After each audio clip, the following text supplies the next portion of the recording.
E hoje eu estou com o tópico do capítulo 28, pelos inimigos do Espiritismo, do tópico 50 ao 52.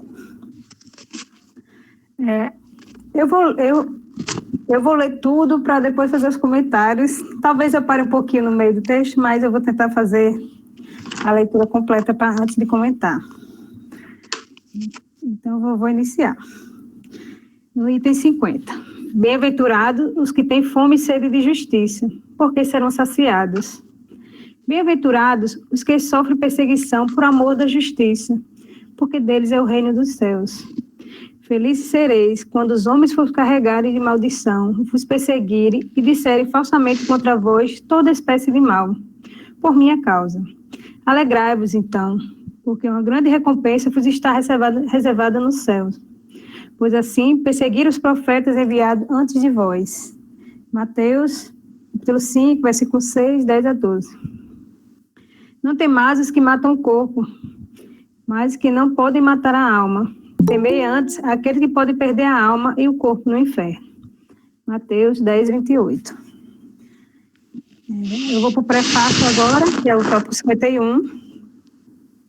E ele fala, de todas as liberdades, a mais inviolável é a de pensar, que compreende também a liberdade da consciência. Lançar anátema contra os que não pensam como nós é reclamar para si essa liberdade e negá-la aos outros. É violar o primeiro mandamento de Jesus, a caridade e o amor ao próximo. Perseguir os outros, em razão de suas crenças, é atentar contra o direito mais sagrado que tem todo homem, o de crer no que lhe convém e de adorar a Deus como entenda. Constrangê-los a atos exteriores semelhantes ao nosso é mostrar que damos mais valor à forma do que ao fundo, mais valor às aparências do que à convicção. Nunca a abjuração forçada deu a fé a quem quer que fosse. Apenas pode fazer hipócritas. É um abuso de força material que não prova a verdade. A verdade é senhora de si. Convence e não persegue, porque não precisa perseguir. O espiritismo é uma opinião, uma crença, fosse até uma religião, porque não se teria a liberdade de dizer-se espírita. Como se tem a dizer católico, judeu ou protestante, adepto de tal ou qual doutrina filosófica, de tal ou qual sistema econômico. Essa crença é falsa ou verdadeira? Se é falsa, cairá por si mesma, visto que o erro não pode prevalecer contra a verdade. Quando se faz luz nas inteligências, se é verdade, não haverá perseguição que a torne falsa. A perseguição é o batismo de todas as ideias novas, grandes e justas, e cresce com a magnitude e a importância da ideia. A obstinação e a cólera dos seus inimigos são proporcionais ao temor que ela lhe inspira. Esta é a razão porque o cristianismo foi perseguido outrora e porque o espiritismo o é hoje, com a diferença, todavia, de que o primeiro foi perseguido pelos pagãos, ao passo que o segundo o é pelos cristãos. Passou o tempo das perseguições sangrentas, é verdade. Contudo, se já não matam o corpo, torturam a alma. Atacam-na até nos seus mais íntimos sentimentos, nas suas mais caras afeições. Lança-se a desunião nas famílias, excita-se a mãe contra a filha, a mulher contra o marido. Ataca-se até mesmo o corpo, agravando as suas necessidades materiais, tirando-lhes o ganha-pão para vencê-lo pela fome. Espíritas, não vos aflijais com os golpes que recebeis, pois eles provam que estás com a verdade. Se assim não fosse, já vos ia em paz, e não vos procurariam ferir. Constitua uma prova para a vossa fé, porque é para a vossa coragem, pela vossa resignação e pela vossa perseverança que Deus vos reconhecerá entre os seus servidores fiéis, dos quais faz hoje a contagem, para dar a cada um a parte que lhe toca, segundo as suas obras. A exemplo dos primeiros cristãos, carregai com altivez a vossa cruz.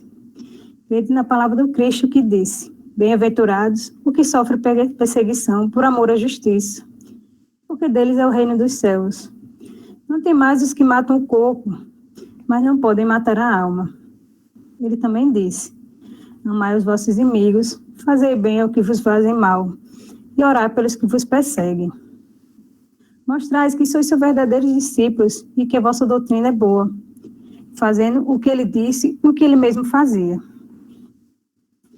A perseguição durará apenas por um tempo. Aguardai com paciência o romper da aurora, porque já se tila no horizonte a estrela d'alva.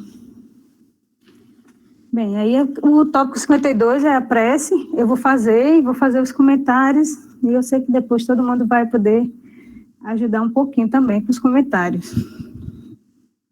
Então, a prece diz assim: Senhor, Tu nos disseste pela boca de Jesus, o Teu Messias, bem-aventurado os que sofrem perseguição por amor da justiça.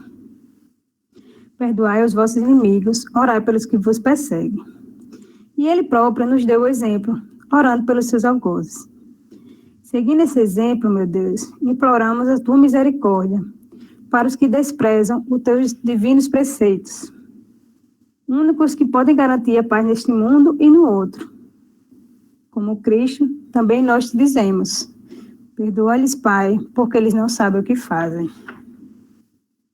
Dai-nos força para suportar com paciência e resignação, como provas para a nossa fé e a nossa humildade. Suas zombarias, injúrias, calúnias e perseguições afastam-nos de toda ideia de represália, visto que a hora da Tua justiça soará para todos, a hora que esperamos submissos à Tua santa vontade. Bem, então eu vou começar comentando um pouquinho sobre o começo, né? Que ele fala, ele cita algumas bem-aventuranças no começo, quando ele vai falar sobre os inimigos do Espiritismo. E são acho que ele fala aqui umas 3 ou 4 bem-aventuranças que ele não comenta no resto do Evangelho. Né? A gente viu algumas bem-aventuranças, eu acho que o dos aflitos, né? Foi o que a gente mais estudou, do capítulo 5, mas tem outro, dos misericordiosos, tem, acho que uns 4 ou 5 bem-aventuranças, mas aqui ele trata sobre uma bem-aventurança diferente. Né? Ele vem trazer a questão também da justiça. Né? Então, assim, vamos parar um pouquinho para refletir sobre essa questão da justiça, para depois a gente entrar sobre essa questão das perseguições do Espiritismo. Já que Kardec escolheu começar, né, os Espíritos escolheram começar por essa bem-aventurança, então acho que ele merecia uma reflexão quanto a essa questão da justiça. Então, se a gente for pensar sobre justiça hoje, com o esclarecimento que a gente tem sobre justiça divina, e eu acho que era o que Jesus queria nos mostrar, né, que queria nos passar nesse ensinamento, porque a gente sabe que o Sermão da Montanha, ele assim, é o ápice dos ensinamentos, né? Jesus ali, ele conseguiu colocar tudo que a gente devia seguir para conseguir evoluir, né? Estava tudo ali, está tudo compilado. O que ele teve que fazer depois foi criar várias parábolas para poder que as pessoas entendessem. E muitos que ouviram não conseguiram entender. Né? A gente tem que estudar para entender, né? Você imagina naquele tempo. E as pessoas não conseguiam entender. Isso já foi uma revelação para a gente. Então, ele vem trabalhar com essa questão de justiça. Se a gente pensar, se for refletir sobre justiça, a gente reflete sobre injustiça. Né? E eu acho que todos já passaram por algum tipo de injustiça. Injustiça é uma coisa que todo mundo reconhece de pronto, né? Qualquer criança que sofrer qualquer tipo de injustiça, ela mesma vai entender que está passando por injustiça. Né? É tão claro que é injustiça. Então, se a gente trabalhar em cima da justiça divina e do que a gente tem como provas na nossa vida, a gente vai entender um pouquinho sobre a questão tanto do esquecimento do passado, como questões de provas e expiações. Porque tudo que a gente passa hoje nessa vida é uma justiça divina. Todas as provas porque foram atos que cometemos nesta vida ou em vidas anteriores.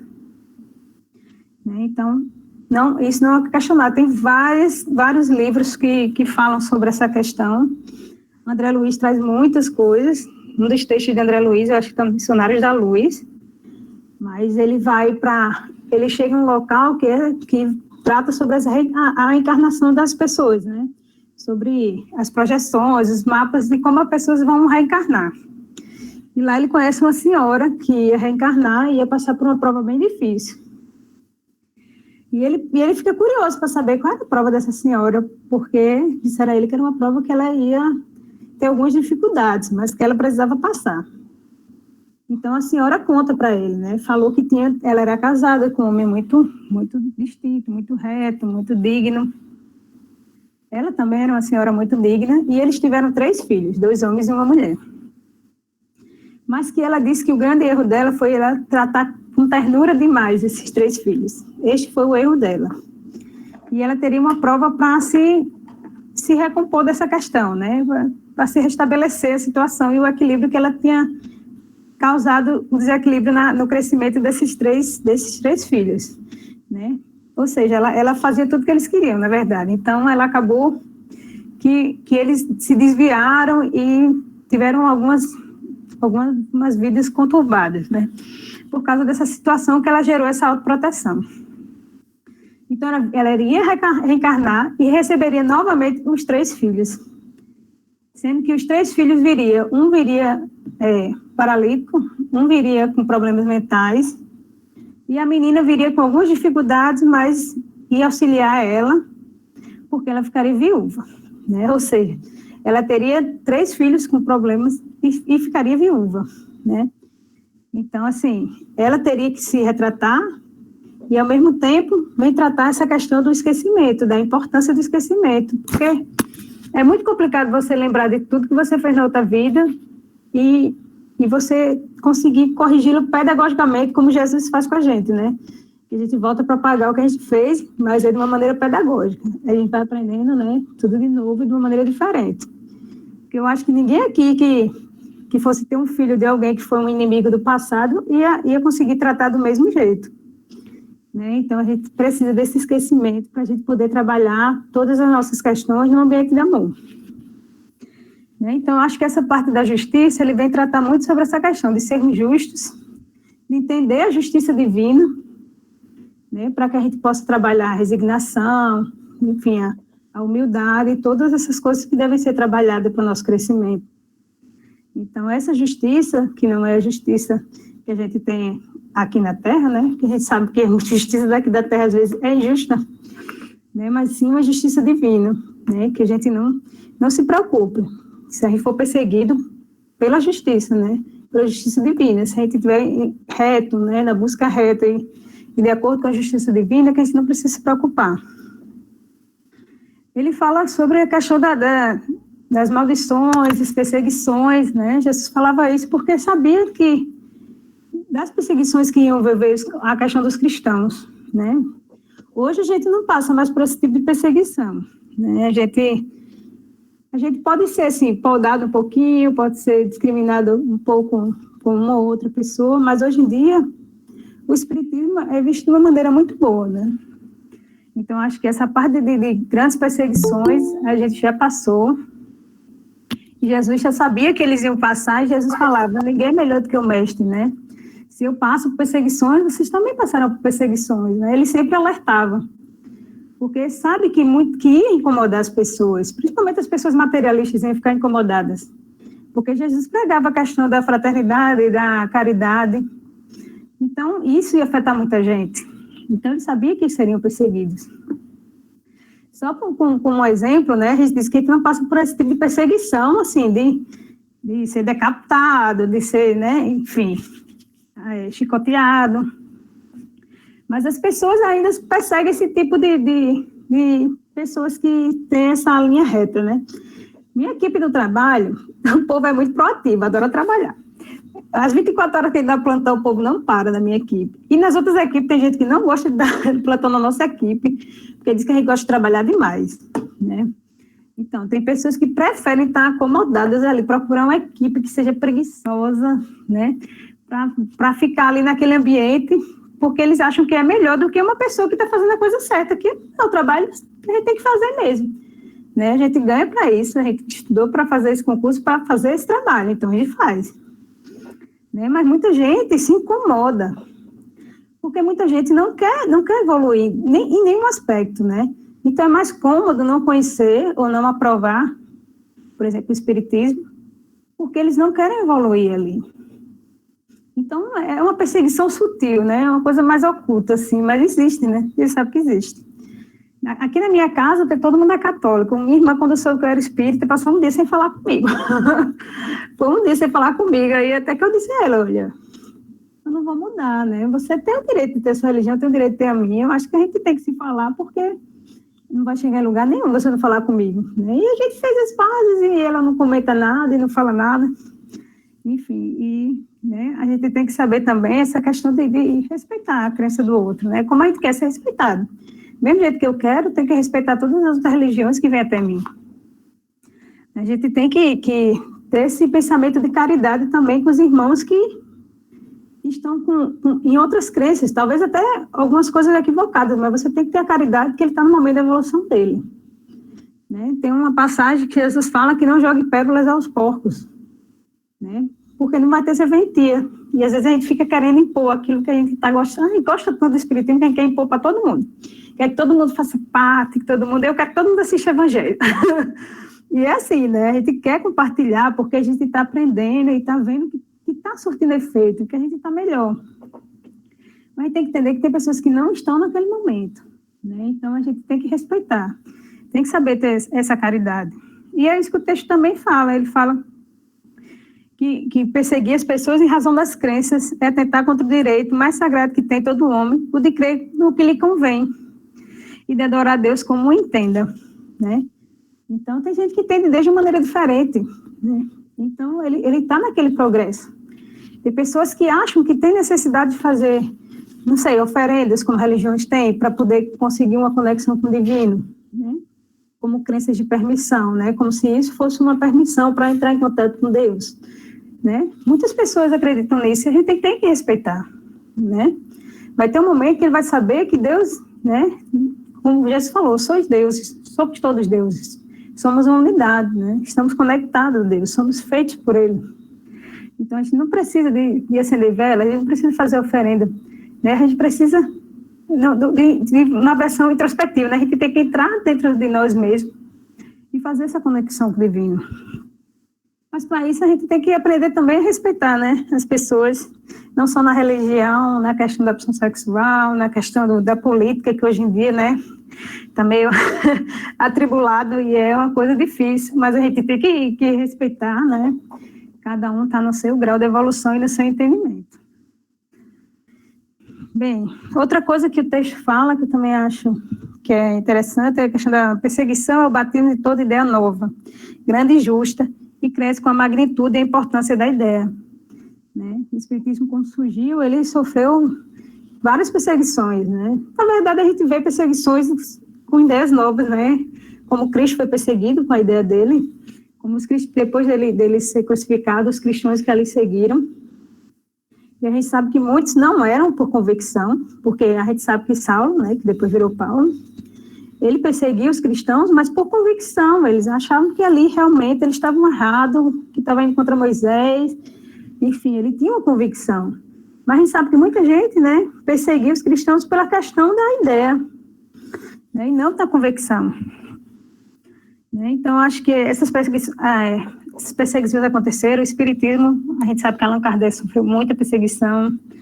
A gente sabe que aquela queima de 2 livros em Barcelona, que acho que é o Ato de Fé de Barcelona, que chama, que a igreja queimou lá 300 livros de Allan Kardec, e ele até queria entrar na justiça, ficou revoltado com isso, e os espíritos disseram, não, deixe, porque isso aí vai divulgar a doutrina. E realmente, depois da França, a Espanha foi onde mais expandiu o espiritismo por causa disso. As pessoas ficaram curiosas que livros eram esses que estavam sendo queimados. Acabou que ajudou, né, a divulgação. Mas a gente sabe que o espiritismo é perseguido hoje também. Divaldo Franco, eu vi a reportagem que ele disse que em algumas cidades ele era apedrejado. Né, nos tempos assim, de 20, 30 anos atrás, né, agora. Então, assim, a gente sabe que a gente ainda sofre perseguição, a gente sabe que tem pessoas que usam o espiritismo de forma errada, né, para ter benefícios, isso também acontece. Então, a gente está nesse grau de tentar esse equilíbrio ainda, né, o espiritismo que as pessoas entendam, que compreendam a verdadeira questão do espiritismo. E eu achei interessante porque ele fala no texto, a perseguição durará apenas por um tempo, aguardar com paciência o romper da aurora, porque já cintila no horizonte a estrela d'alva, né? Então, a gente hoje vê como o espiritismo avançou, como as pessoas aceitam. Quando eu estou conversando com alguém, que eu falo alguma coisa, que a pessoa diz, você é espírita? Que eu digo, que sou, aí, menino, parece melhores amigas para sempre, porque a gente se identifica, é aquela coisa assim, ela me compreende, ou ele me compreende, né? A gente sabe que hoje está bem presente o espiritismo, eu conheço muitas pessoas, inclusive eu conheço pessoas de religião, mas que são muito abertas para escutar sobre a questão do espiritismo. Aí eu vou para a questão 798 do Livro dos Espíritos, só para essa questão do espiritismo, né, da divulgação dele. O Kardec, ele faz a pergunta, né, o espiritismo se tornará crença geral ou continuará sendo professado apenas por algumas pessoas? As espíritas respondem, certamente ele se tornará crença geral e marcará uma nova era na história da humanidade, porque está na natureza e chegou o tempo em que ocupará lugar entre os conhecimentos humanos. Entretanto, terá que sustentar grandes lutas, mais contra os interesses do que contra a convicção, pois não se pode dissimular a existência de pessoas interessadas em combatê-lo, umas por amor próprio, outras por causas inteiramente materiais. Porém, como seus contraditores se tornarão cada vez mais isolados, serão forçados a pensar como os demais, sob pena de se tornarem ridículos, né? Então, os espíritos vêm trazer que a tendência é que as pessoas entendam, né? E que as pessoas que eram contra, elas vão ter que acabar entendendo também, porque elas vão passar por ridículo, por não entender o que todo mundo já absorveu, né? Então, é a nossa esperança que sempre, né, vai melhorar e a gente vai conseguir ter mais espíritas pregando e praticando, né? Porque a gente sabe que também só conhecer a doutrina e não praticar também não vai servir, né? O conhecimento é necessário para o progresso intelectual, a gente sabe que o espiritismo prega isso, mas a gente também sabe sobre a questão da gente evoluir moralmente, que é o que trabalha muito o espiritismo. E que a gente vai fortalecer o espiritismo assim, sendo exemplo, né, sendo cada vez melhor, porque as pessoas vão se inspirar na gente, vão se espelhar, então que a gente possa sempre ter, né, essa visão de ser um exemplo, de ser um guia para as pessoas também, porque Jesus é o guia do planeta, mas a gente tem que entender que para muitas pessoas, pensar em Jesus como guia é uma coisa muito distante. Então, às vezes, as pessoas procuram pessoas próximas para ser seu modelo, né, seu guia. Então, você pode ser o modelo de alguém que está aí perto de você, no seu trabalho você nem sabe. Né? Então, que a gente consiga sempre entender que a gente pode ser exemplo e guia para muitas pessoas. Então, que a gente consiga seguir reto. Eu vou parar por aqui.